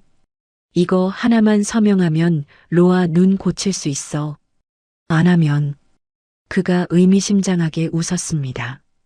로아는 평생 앞을 못 보는 거야. 그건 선택은 내가 해. 11살짜리 오빠로서 말이야. 최만득의 목소리는 달콤하면서도 독이 있었어요. 도윤은 로아를 봤습니다. 눈을 감고 있는 동생. 5년 동안 세상을 제대로 보지 못한 동생이었죠. 오빠, 나 괜찮아. 로아가 작게 말했어요. 눈 안 보여도 돼. 오빠 목소리만 들으면 돼. 그 말에 도윤의 눈에서 눈물이 흘러내렸습니다. 안 돼. 너는 봐야 해. 오빠, 하늘도 나무도 꽃도 다 봐야 한다고. 도윤의 목소리가 떨렸어요. 최만득이 펜을 건넸습니다. 자, 결정해. 시간이 없어. 도윤은 떨리는 손으로 펜을 받았습니다. 서류를 봤어요. 친권 포기 및 성씨 변경 동의서. 한번 서명하면 끝이었습니다. 더 이상 성도윤이 아니게 되는 거였죠. 오빠 하지 마. 로아가 오빠 손을 잡았어요. 나 괜찮아. 정말. 하지만 도윤은 알고 있었습니다. 로아의 병이 얼마나 심각한지를요. 의사가 말했었죠. 1년 안에 수술하지 않으면 완전히 실명한다고요. 동생을 지켜야 해. 도윤은 눈물을 닦았어요. 그리고 서류에 펜을 댔습니다. 잘 생각했어. 최만득이 만족스럽게 웃었습니다. 도윤의 손이 떨렸어요. 펜끝이 종이를 누르는 순간 삑! 밖에서 급브레이크 소리가 들렸습니다. 최만득이 고개를 돌렸어요. 검은색 세단 한 대가 그들 앞을 막아섰습니다. 차에서 성태준이 내렸어요. 지팡이를 짚고 힘겹게 걸어왔죠. 하지만 그의 눈빛은 불타오르고 있었습니다. 애들아, 성태준이 외쳤어요. 할아버지가 왔다. 도윤은 창문 너머로 할아버지를 봤습니다. 떨리는 손으로 창문을 두드렸어요. 할아버지, 최만득이 도윤을 잡아당겼습니다. 가만 있어. 놔줘요. 도윤이 발버둥쳤어요. 로아가 울기 시작했습니다. 할아버지, 할아버지. 성태준은 차 문을 열려 했지만 잠겨 있었어요. 문 열어. 당장. 하지만 최만득은 비웃었습니다. 회장님, 늦으셨네요. 그가 도윤의 손에 쥐어진 서류를 보여줬어요. 이미 서명 끝났습니다. 이 아이들은 이제 성씨가 아니에요. 성태준의 얼굴이 굳었습니다. 도윤은 고개를 저었어요. 아니에요. 전 안 했어요. 사실이었습니다. 서명 직전에 차가 멈췄으니까요. 이 새끼가. 최만득이 도윤의 뺨을 때렸습니다. 짝! 할아버지. 로아가 비명을 질렀어요. 성태준의 눈이 핏빛으로 변했습니다. 그가 지팡이로 차 창문을 내리쳤어요. 콰당. 유리가 깨졌습니다. 72세 노인의 힘이라고는 믿을 수 없는 강력한 일격이었죠. 내 손주한테 손대지 마. 성태준의 목소리가 천둥처럼 울렸습니다. 깨진 유리 파편이 차 안으로 쏟아졌습니다. 최만득은 재빨리 시동을 걸었어요. 놓치지 마. 성태준이 외쳤습니다. 하지만 승합차는 이미 출발하고 있었어요. 성태준은 차 문손잡이를 붙잡았습니다. 놓지 않으려고요. 회장님, 위험합니다. 강민수가 달려왔지만 성태준은 물러서지 않았어요. 내 손주들이야. 놓을 수 없어. 72세 노인의 손에 힘이 들어갔습니다. 하지만 차는 더 빠르게 달렸어요. 회장님, 결국 성태준의 손이 미끄러졌습니다. 그는 바닥에 넘어졌어요. 회장님, 강민수가 달려와 부축했습니다. 성태주는 멀어지는 승합차를 바라봤어요. 손이 피로 물들어 있었죠. 안 돼, 안 돼. 그의 목소리가 떨렸습니다. 또 놓칠 순 없어. 강민수가 핸드폰을 꺼냈어요. 회장님, 경찰에 신고하겠습니다. 안 돼. 성태준이 손을 저었습니다. 경찰이 개입하면 최만득이 아이들을 인질로. 그의 눈빛이 변했어요. 다른 방법을 써야 해. 성태준은 주머니에서 특수 단말기를 꺼냈습니다. 성진 리빙 회장만이 가진 긴급 통제 장치였어요. 민수야, 지금 몇 시지? 6시 40분입니다. 출근 시간 전이네. 성태준의 손가락이 단말기 위를 움직였습니다. 화면에 한국 지도가 떠올랐어요. 그리고 수많은 점들이 보였죠. 성진 리빙 물류 트럭의 실시간 위치였습니다. 회장님, 설마 우리 회사 트럭이 몇 대지? 전국에 약 8,000대입니다. 그중 수도권에 있는 건 2,000대 정도 될 겁니다. 성태준의 눈빛이 날카로워졌어요. 전부 동원해. 네. 인천공항 가는 모든 길목에 우리 트럭을 배치해. 최고속도 시속 20km로 서행하면서 길을 막아. 강민수의 눈이 커졌습니다. 회장님, 그건 교통마비를 일으킵니다. 알아. 성태준이 단말기에 명령을 입력하기 시작했어요. 하지만 내 손주들을 구하는 게 먼저야. 그의 손가락이 확인 버튼을 눌렀습니다. 전국의 성진 리빙 물류센터에 긴급 명령이 전달됐어요. 1급 긴급 명령. 발신 성태준 회장. 수신 전 차량. 인천공항 진입로 전 구간 통제. 속도 20km/h 유지. 목적 흰색 승합차 진입 차단. 즉시 실행. 명령을 받은 트럭 기사들이 당황했습니다. 이게 무슨? 하지만 성진 리빙의 규칙은 절대적이었어요. 회장의 1급 명령은 그 무엇보다 우선이었죠. 알겠습니다. 지금 바로 이동하겠습니다. 수백 대의 트럭이 일제히 움직이기 시작했어요. 서울, 인천, 김포, 부천, 시흥. 인천공항으로 가는 모든 길목에 트럭들이 모여들었습니다. 승합차 안. 최만득은 계속 달리고 있었어요. 젠장, 젠장. 그가 욕을 내뱉었습니다. 이제 20분만 가면 공항인데. 뒷좌석에서 도윤이 로아를 안고 있었어요. 오빠, 무서워. 괜찮아. 조금만 참아. 도윤은 깨진 창문 틈으로 밖을 봤습니다. 해가 떠오르고 있었어요. 새벽이 지나고 아침이 오고 있었죠. 할아버지. 아까 본 할아버지의 모습이 떠올랐습니다. 피 흘리는 손, 필사적인 눈빛. 내 손주들이야. 그 말이 계속 귓가에 맴돌았어요. 정말 우리 할아버지일까? 도윤은 혼란스러웠습니다. 최만득은 할아버지가 나쁜 사람이라고 했어요. 하지만 그 눈빛은 거짓말 같지 않았죠. 오빠, 로아가 작게 불렀습니다. 응? 심장 소리 들려. 누구 거? 많아. 엄청 많은 심장 소리가 들려. 로아의 청각은 점점 더 예민해지고 있었어요. 무슨 소리야? 몰라. 근데 뭔가 오고 있어. 로아의 말이 끝나기 무섭게. 최만득이 급브레이크를 밟았습니다. 끽.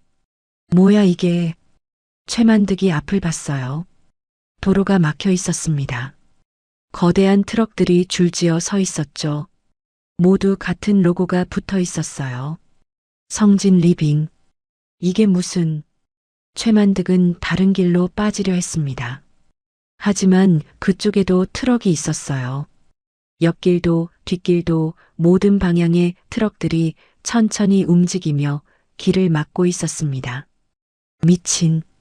최만득이 핸들을 쳤어요. 도윤은 창밖을 봤습니다.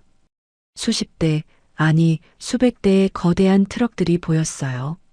마치 거대한 성벽처럼 그들을 둘러싸고 있었죠. 할아버지가 저걸 도윤이 중얼거렸습니다. 성태준의 차 안. 강민수가 태블릿을 보고 있었어요. 회장님, 목표 차량 포착됐습니다. 영종대교 진입로 5km 전방입니다. 좋아. 성태준의 눈빛이 빛났어요. 더 줘요. 네. 강민수가 명령을 전달했습니다. 트럭들이 더 천천히 움직이기 시작했어요. 시속 20km에서 10km로. 승합차는 완전히 포위됐습니다. 앞에도 트럭, 뒤에도 트럭, 옆에도 트럭. 움직일 수 있는 공간이 점점 좁아졌어요. 젠장, 비켜.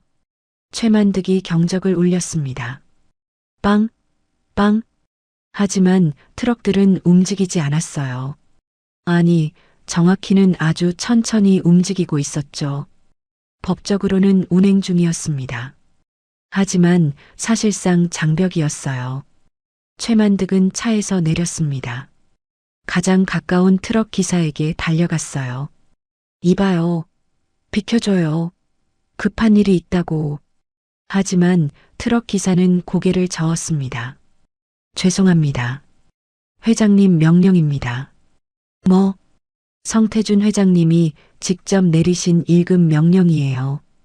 이 구간은 시속 20km 이하로 운행하라고요. 미친. 최만득이 다른 트럭 기사에게 갔습니다. 당신, 돈 줄게. 비켜줘. 안 됩니다. 얼마면 돼? 100만 원? 1000만 원? 하지만 트럭 기사는 웃기만 했어요.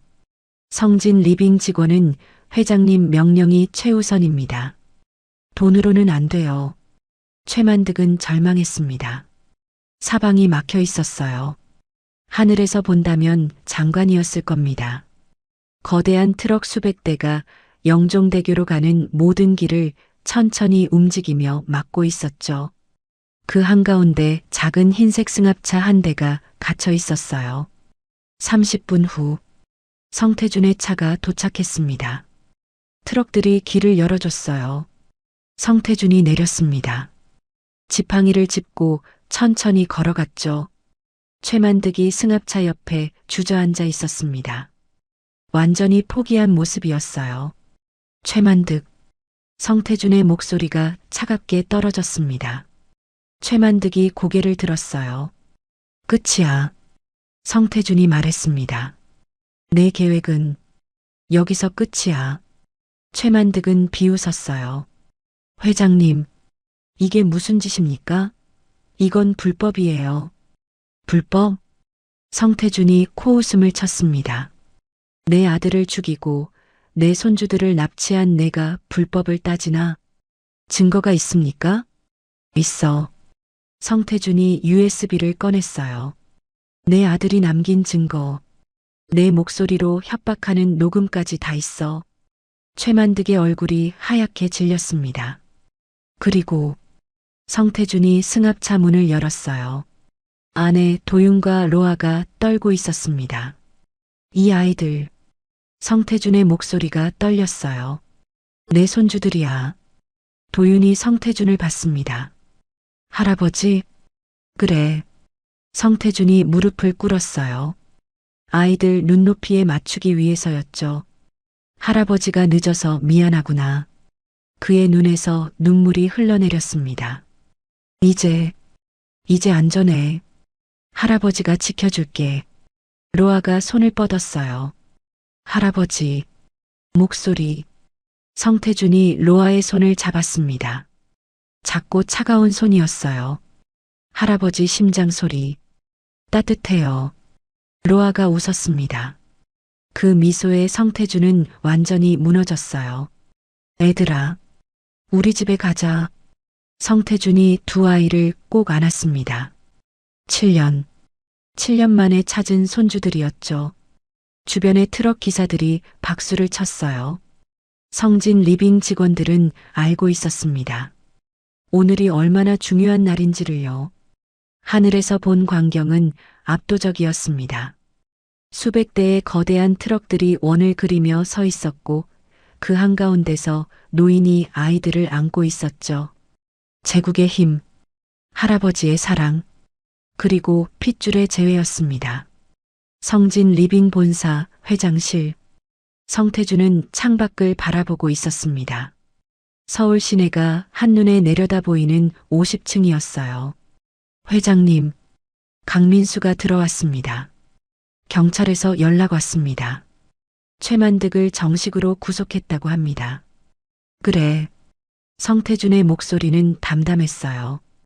횡령죄, 살인교사죄, 미성년자 약취유인죄. 총 23개 혐의입니다. 평생 감옥에서 썩을 거야. 성태준이 돌아섰습니다. 그보다 아이들은 의료진이 정밀 검진 중입니다. 특히 로아 양의 눈 상태를 집중적으로 보고 있습니다. 성태준의 표정이 굳었어요. 언제 결과 나오나? 1시간 후면 나온답니다. 알았네. 강민수가 나가고 성태준은 다시 창밖을 봤습니다. 로아, 내 눈을 꼭 고쳐주마. 본사 의무실. 도윤은 로아 옆에 앉아 있었습니다. 의사들이 로아의 눈을 검사하고 있었어요. 로아야, 조금만 참아. 도윤이 동생의 손을 꼭 잡았습니다. 응, 안 아파. 로아가 작게 대답했어요. 검사가 끝나고 의사가 나왔습니다. 심각한 표정이었어요. 상태가 어떻습니까? 복도에서 기다리던 성태준이 물었습니다. 시신경 손상이 상당히 진행됐습니다. 지금 당장 수술하지 않으면 의사가 말을 흐렸어요. 완전히 실명할 수 있습니다. 성태준의 주먹이 떨렸습니다. 수술은 가능한가? 국내에서는 어렵습니다. 이런 케이스는 해외 전문의가 필요해요. 어디지? 프랑스 파리에 있는 장 피에르 박사입니다. 이 분야 세계 최고 권위자예요. 성태준의 눈빛이 변했어요. 지금 당장 연락해. 하지만 그분은 예약이 2년 후까지 차 있습니다. 그리고 파리까지 로아를 데려가는 것도 아니야. 성태준이 말을 끊었습니다. 그분을 한국으로 모셔와.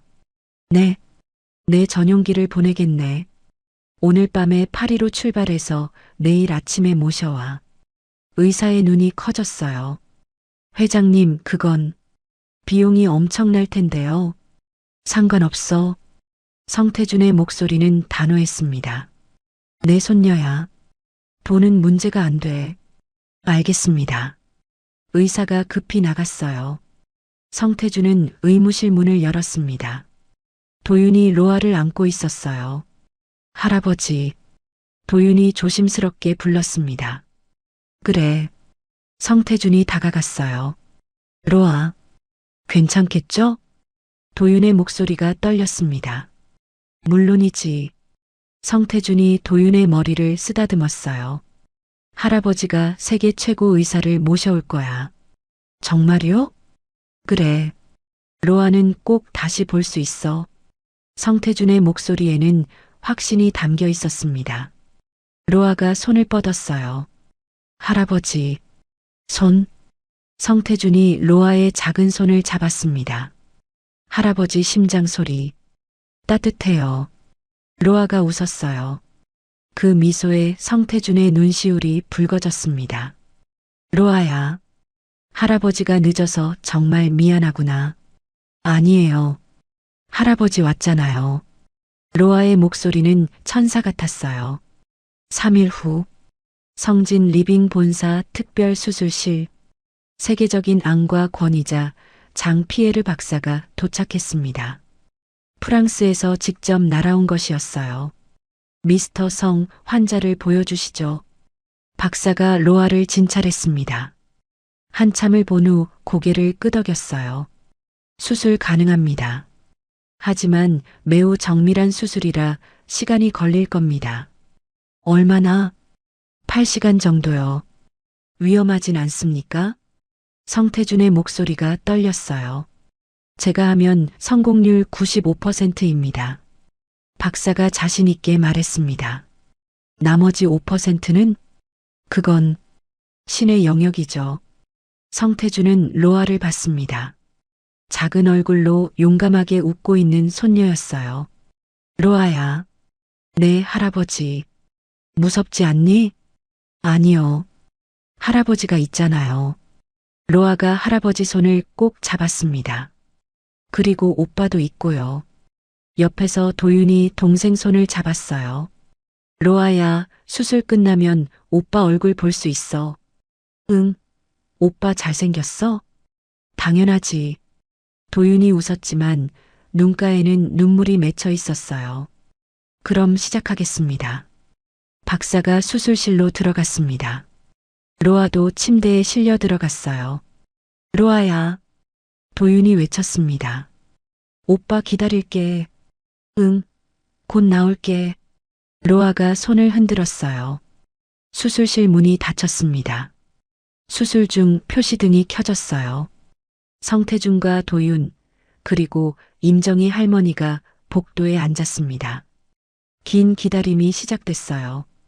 1시간, 2시간, 3시간. 시간은 너무 느리게 흘렀습니다.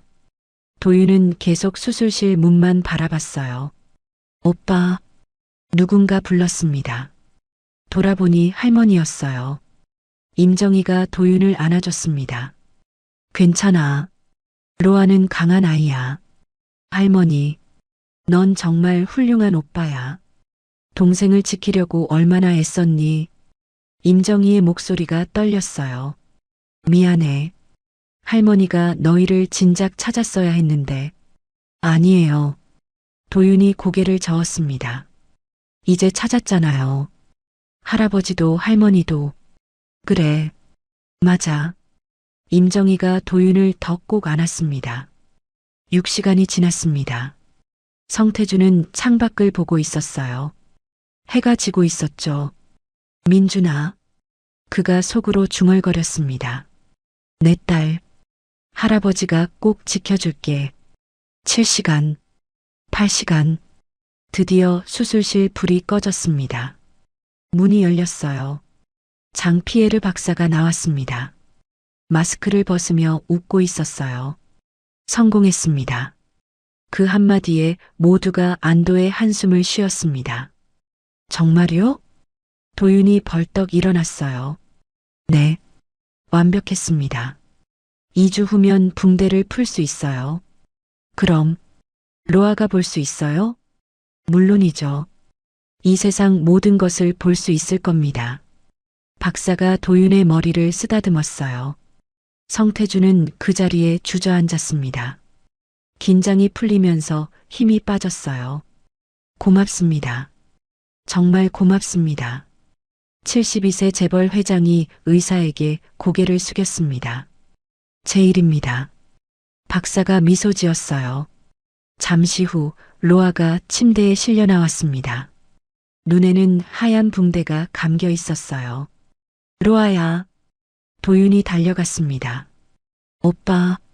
로아의 목소리는 약했지만 웃고 있었어요. 아파?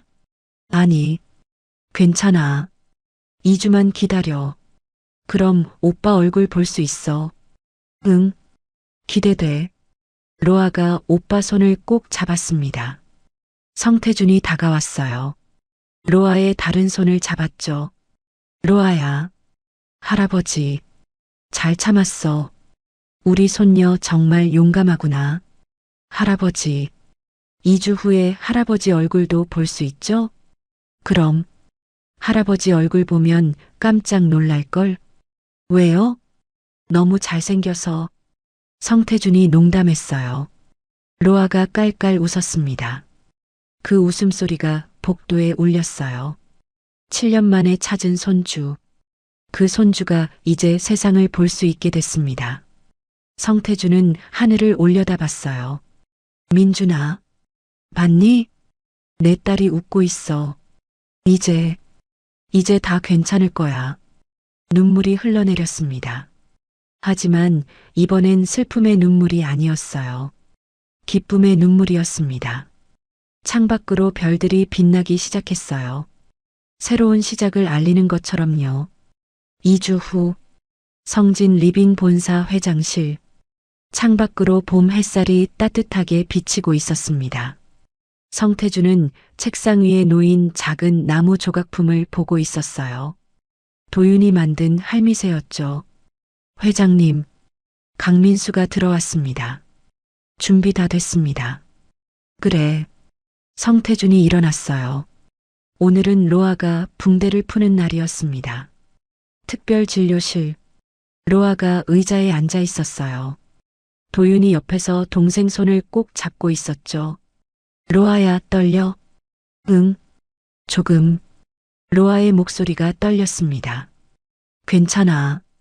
오빠가 옆에 있어. 장피에르 박사가 들어왔어요. 자, 시작할까요? 박사가 로아 앞에 앉았습니다. 성태준과 임정희도 조심스럽게 다가왔어요. 로아, 눈 부실 수 있으니까 천천히 뜰 거야. 알겠지? 네. 박사의 손이 붕대에 닿았습니다. 천천히, 아주 천천히 풀기 시작했어요. 한 겨, 두 겨, 세 겨. 마지막 붕대가 벗겨졌습니다. 로아는 눈을 감고 있었어요. 자, 이제 천천히 떠봐. 박사가 부드럽게 말했습니다. 로아의 눈꺼풀이 떨렸어요. 천천히, 아주 천천히. 눈이 떠졌습니다. 처음에는 흐릿했어요. 하지만 점점 초점이 맞춰지기 시작했죠. 로아가 처음 본 것은 오빠의 얼굴이었습니다. 오빠. 로아의 목소리가 떨렸어요. 응, 나 보여? 도윤이 눈물을 참으며 물었습니다. 응, 보여. 로아의 눈에서 눈물이 흘러내렸어요. 오빠, 정말 잘생겼어. 그치? 오빠가 말했잖아. 도윤도 울고 있었습니다. 로아가 천천히 주변을 둘러봤어요. 임정희 할머니가 보였습니다. 할머니, 그래, 우리 로아. 임정희가 다가와 로아를 안았어요. 할머니, 예뻐요. 로아가 더 예쁘지. 그리고 로아의 시선이 멈췄습니다. 성태준 할아버지였어요. 은발의 따뜻한 눈빛. 로아는 천천히 손을 뻗었습니다. 할아버지. 성태준이 다가왔어요. 무릎을 꿇고 로아 눈높이에 맞췄죠. 로아야. 할아버지 보이니? 네. 보여요. 로아가 할아버지 얼굴을 손으로 만졌습니다. 할아버지. 우시는 거예요? 성태준의 눈에서 눈물이 흘러내리고 있었어요. 아니야. 할아버지는 안 울어. 하지만 목소리는 완전히 떨리고 있었죠. 근데 눈물 나요. 로아가 할아버지 눈물을 닦아줬어요. 할아버지, 따뜻해요. 심장 소리도 따뜻하고 얼굴도 따뜻해요. 성태준은 로아를 꼭 안았습니다. 로아야, 할아버지가 늦게 와서 미안해. 아니에요. 이제 왔잖아요. 로아가 할아버지 등을 토닥였어요. 마치 자신이 할아버지를 위로하는 것처럼요. 박사가 미소 지으며 말했어요. 완벽합니다. 시력도 정상으로 회복됐어요. 감사합니다, 박사님. 성태준이 고개를 숙였습니다. 제 일입니다. 박사가 로아를 봤어요. 로아, 이제 세상을 마음껏 봐도 돼. 네. 로아가 환하게 웃었습니다. 그날 오후, 성진 리빙 본사 옥상 정원. 넓은 정원에는 아름다운 꽃들이 피어 있었어요. 로아는 정원을 천천히 걸으며 모든 것을 보고 있었습니다. 오빠, 저게 뭐예요? 장미야. 예뻐. 진짜 예뻐. 로아가 꽃을 만졌어요. 5년 만에 처음 제대로 보는 세상이었죠. 저기 날아가는 거는? 새야. 비둘기. 와. 진짜 날아다녀. 로아가 감탄했습니다. 도윤이 동생 손을 잡고 함께 걸었어요. 뒤에서 성태준과 임정희가 따라오고 있었죠. 여보, 임정희가 남편 손을 잡았습니다. 우리 손주들 찾았어요. 그래, 찾았어. 성태준의 목소리도 떨렸어요. 민준이도 하늘에서 보고 있겠죠? 그럼 분명히 보고 있어. 두 사람은 손주들의 뒷모습을 바라봤습니다. 행복한 모습이었어요. 로아가 벤치에 앉았습니다. 하늘을 올려다봤어요. 오빠, 하늘이 이렇게 파랬어? 응, 원래 파래. 너무 예뻐. 아빠도 저기 계실까? 도윤이 하늘을 봤어요. 그럼 분명히 계셔. 아빠. 로아가 하늘을 향해 손을 흔들었습니다. 나 이제 볼 수 있어. 오빠 얼굴도 봤고 할아버지 할머니도 봤어. 바람이 불었어요. 마치 대답하는 것처럼요. 아빠가 대답하는 것 같아. 로아가 웃었습니다. 성태준이 다가왔어요. 애들아, 네 할아버지. 할아버지가 줄 게 있어. 성태준이 작은 상자 2개를 꺼냈습니다. 뭐예요? 도윤이 물었어요. 열어봐. 도윤이 상자를 열었습니다. 안에는 황금빛 조각칼이 들어 있었어요. 이건 우리 가문 대대로 내려오는 조각칼이야.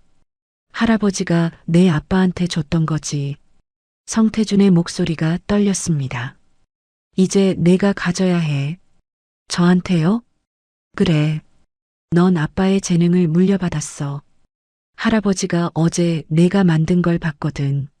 성태준이 미소 지었어요. 내 아빠보다 더 잘하더구나. 도윤의 눈에서 눈물이 흘렀습니다. 감사합니다, 할아버지. 그리고 로아. 성태준이 로아의 상자를 열어줬어요. 안에는 아름다운 목걸이가 들어 있었습니다. 이건 할머니가 젊었을 때 하던 거야. 이제 내 거야. 예뻐요. 로아가 목걸이를 만졌어요. 임정희가 직접 로아 목에 걸어줬습니다. 우리 로아. 공주 같아. 할머니. 로아가 할머니를 안았어요. 성태준이 두 아이를 봤습니다. 도윤아, 로아야. 네. 할아버지가 약속할게. 이제 다시는 너희를 혼자 두지 않을 거야. 성태준의 목소리는 확고했어요. 할아버지가 지켜줄게. 평생. 할아버지. 도윤이 달려와 할아버지를 안았습니다. 로아도 뒤따라왔어요. 세 사람이 꼭 껴안았습니다. 임정희도 함께 안았어요. 네 사람의 포옹. 끊어졌던 가족이 다시 이어지는 순간이었죠. 저녁. 성진 리빙 본사 회의실. 성태준이 직원들 앞에 섰습니다. 오늘 여러분께 소개할 사람이 있습니다. 문이 열렸어요. 도윤과 로아가 들어왔습니다. 제 손주들입니다. 성도윤, 성로아. 직원들이 박수를 쳤어요. 도윤이는 이제부터 성진 리빙 디자인 팀에서 일하게 될 겁니다. 네. 하지만 전 아직. 도윤이 당황했어요. 11살이지. 알아. 성태준이 웃었습니다. 그래서 주말에만 나오면 돼. 천천히 배우면 돼. 감사합니다, 할아버지. 그리고 성태준이 도윤의 어깨에 손을 얹었어요. 너는 성진 리빙의 미래야. 내 아빠의 꿈을 이어갈 사람이지. 도윤의 눈에서 눈물이 흘렀습니다. 열심히 하겠습니다. 직원들이 다시 박수를 쳤어요. 그날 밤 본사 옥상. 성태준은 혼자 서울 야경을 보고 있었습니다. 민준아. 그가 하늘을 올려다봤어요. 아빠가 해냈어. 내 아이들. 찾았어. 별들이 반짝였습니다. 도윤이는 널 닮았더라. 착하고 동생을 사랑하고. 성태준의 목소리가 떨렸어요. 로아는 지은이를 닮았어. 예쁘고 따뜻하고. 눈물이 흘렀습니다. 미안해. 아빠가 늦어서. 정말 미안해. 바람이 불었어요. 마치 아들이 괜찮아요라고 말하는 것 같았습니다. 이제 아빠가 지킬게. 내가 못다한 것들. 아빠가 해줄게. 성태주는 주머니에서 오래된 사진을 꺼냈어요.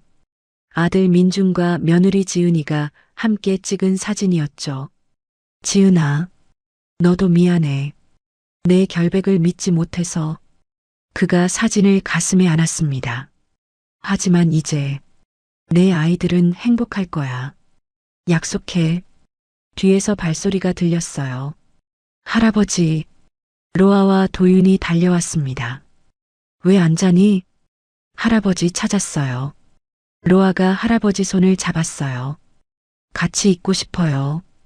도윤도 반대쪽 손을 잡았습니다. 세 사람은 난간에 서서 야경을 봤어요. 예뻐요. 로아가 감탄했습니다. 저 불빛들이 다 뭐예요? 집이야. 사람들이 사는 집. 많아요. 그래. 많지. 성태준이 손주들을 봤어요. 너희도 이제 저기 속해. 이 도시에서, 이 나라에서, 이 세상에서 살아가는 거야. 네. 로아가 환하게 웃었습니다. 할아버지, 오빠랑 저 행복할 수 있죠? 그럼. 할아버지가 있는데 당연하지. 사랑해요, 할아버지. 로아가 할아버지를 안았어요. 나도 사랑한다. 우리 로아. 성태준도 로아를 안았습니다. 도윤도 함께 안았어요. 세 사람의 실루엣이 서울 야경을 배경으로 서 있었습니다. 7년간의 아픔 끝에 찾은 행복이었죠. 하늘에서 별똥별이 지나갔어요. 마치 축복하는 것처럼요. 새로운 시작, 새로운 가족, 그리고 영원한 사랑의 이야기였습니다. 7년. 한 사람에게는 잃어버린 시간이었고 다른 사람에게는 버텨낸 시간이었습니다. 성태준 회장은 재산도 권력도 모두 가졌지만 가장 소중한 것을 잃고 살았습니다. 도윤과 로아는 아무것도 없었지만 서로를 지키며 살아왔죠. 그들이 다시 만난 묘지에서 운명은 두 번째 기회를 주었습니다. 늦었다고 생각할 때가 가장 빠를 때라는 말이 있습니다. 성태준에게 72세는 새로운 시작이었고 도윤에게 11세는 가족을 되찾는 순간이었으며 로아에게 5세는 세상을 처음 보는 기적의 시간이었습니다. 핏줄은 거짓말하지 않습니다. 사랑은 늦지 않습니다. 그리고 가족은 언제나 돌아올 곳입니다. 당신의 곁에도 소중한 사람이 있다면 오늘 꼭 안아주세요. 내일은 너무 늦을 수 있으니까요. 이야기가 재밌으셨다면 구독과 좋아요 부탁드립니다. 그리고 지금 이 순간 어디서 무엇을 하며 들어주고 계신지 댓글로 나눠주세요. 여러분의 이야기도 궁금하거든요. 여러분 가정에 따뜻한 행복이